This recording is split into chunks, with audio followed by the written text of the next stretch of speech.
معاهده دیورند است و یکی از نسخه هایش است که اینجا در کتابخانه بریتانیا نگهداری میشه و در واقع این معاهده مرز افغانستان با هند بریتانیایی را در سال 1893 مشخص میکرده.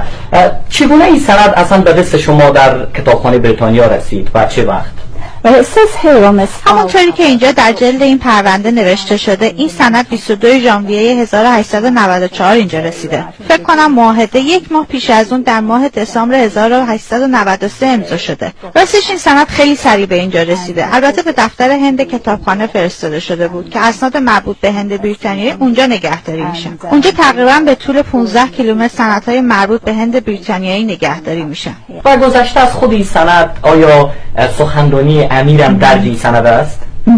We have a copy of the Amir's speech. اینجا بخشی از سخنرانی امیر عبدالرحمن خان است که امیدوار بود در مقابل امضای قرارداد چیزهایی به دست بیاره.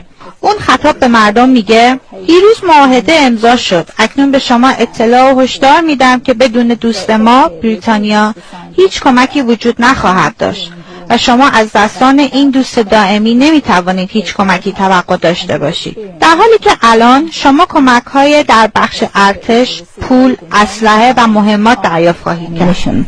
و در گوشه از این سند میگه بعد از این سخنرانی امیر کسایی که حاضر در اون تالار بودن از جا برخاستن و امیر در واقع با کف زدن‌ها تشکیل کردن.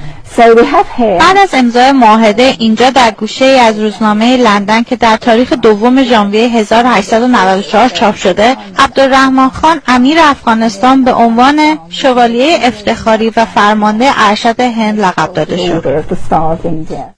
معاهده دیورند 7 ماده دارد که شامل یک سلسله موضوعات در مورد حاکمیت دو طرف مرز و وعده‌های هند بریتانیایی سابق برای افغانستان می شود.